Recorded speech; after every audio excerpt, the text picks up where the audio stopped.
Pansamantalang ipinasara ang klinik sa Mandaluyong kung saan namatay ang isang babae matapos sumailalim sa 3 medical procedure. Ayon sa Mandaluyong City Hall, bagamat rehistrado, hindi raw kumpleto sa requirements ng klinik para makapag-operate. Payo naman ng mga doktor, sumailalim muna sa tests para malaman kung kakayanin ng katawan ang gagawing operasyon. May report si Ian Cruz. Ito ang mismong operating table kung saan isinagawa ang liposuction, breast at butt augmentation kay Cheryl Anabe Saturnino. Nag-inspeksyon sa Icon Clinic ang mga taga Mandaluyong City Hall Health Department at Department of Health base sa inisyal na pagsisiyasat ng pulisya. 3 procedure na lumalabas na accordingly marami nagsasabi ng mga doktor na dapat isa-isa lang, hindi dapat pagsabayin. So lahat yun, i-consider natin yun. Ikinabahala ito ng ina ni Cheryl. Siyempre alam ng doktor yung kung kakayanin ng aking anak. Bakit pinilit niyang operahin yung anak ko kung hindi kakayanin ng katawan ng aking anak? Tapos operahan nila. Ayon sa Mandaluyong Health Department, pwede naman kita operahan sa breast, pwede rin kita augment sa batak, pwede rin tayo sa liposuction kung kaya ng pasyente. Kasi bago naman kami mag-opera, is meron kami sinasabing CP clearance. Hindi naman kita operahan ng walang CP clearance. So ibig sabihin, pag nagbigay ang doktor ng CP clearance, tutuloy ko yung operasyon sa iyo. Hinihintay pa ng mga investigador ang resulta ng histopathology examination sa pasyente. Lahat ng mga tissue sa loob ng katawan, mga organs tissue sa loob ng katawan ng biktima ay kukuha sila ng samples para ma-determine kung ano talaga yung cause of death niya, tao.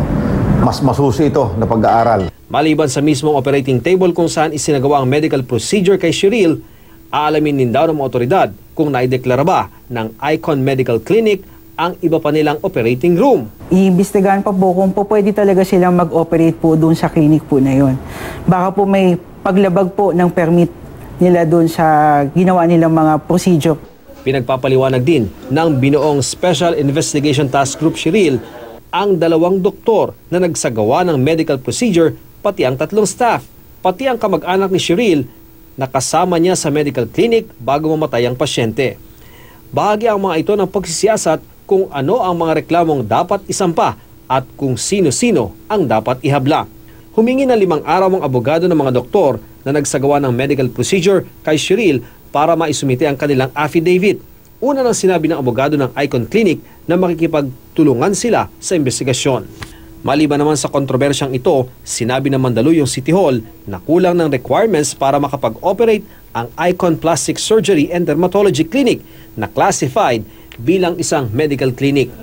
Bagaman rehistrado at regular na nakapagbabayad ng buwis. Hinahanap po namin dito yung tinatawag na parang ambulatory surgical services. Yun po ay may kaukulang permit po sa DOH. Questionable rin daw ang iba pang papeles ng clinic. 2 po yung ginawa nilang company, yung managed care at saka yung Icon. Actually, ang nakalagay doon is managed care. Ang nakakuha sila ng permit. Pero ang nagpapatakbo ng clinic is yung Icon. Yung Icon. So medyo may problema po doon. Dahil sa mga nadiskubring ito, ipinasara na muna ng City Hall ang Icon Clinic. Ayon sa dating presidente ng Philippine Medical Association na minsan na ring nagpa-liposuction, maraming pwedeng dahilan sa pagkamatay ng isang naoperahan. Kabilang na riyan ang atake sa puso. Kung mas maraming procedure, siyempre mas tumatagal yung exposure time sa anesthesia, di ba? And siyempre, pag tumatagal yung exposure time, tumataas din yung stress sa ating puso or to different parts of the organs. Sa cosmetic surgery, maaari niyang isang operasyon lang ang liposuction, bust at butt augmentation. Ang taba na kinuha sa tiyan, nagagamit daw kasi sa augmentation ng dibdib o puwet.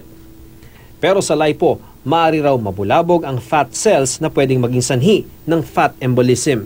Ang ibig sabihin ng embolism, kumalat sa buong parte ng katawan yung taba and causing obstruction especially to the pulmonary circulation and pulmonary respiration or respiratory system, which will lead to respiratory difficulty. Mahihirapan siyang huminga. Pag nahirapan huminga yan, kulang ng supply ng oxygen sa utak, pati sa puso. pati sa kidney. Yun ang maging sanhi ng kamatayan. Habang inooperahan ng pasyente, mahalaga raw na ma-monitor ang vital signs.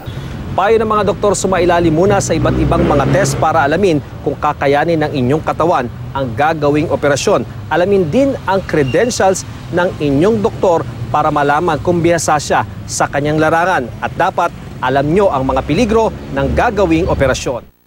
Ian Cruz, GMA News.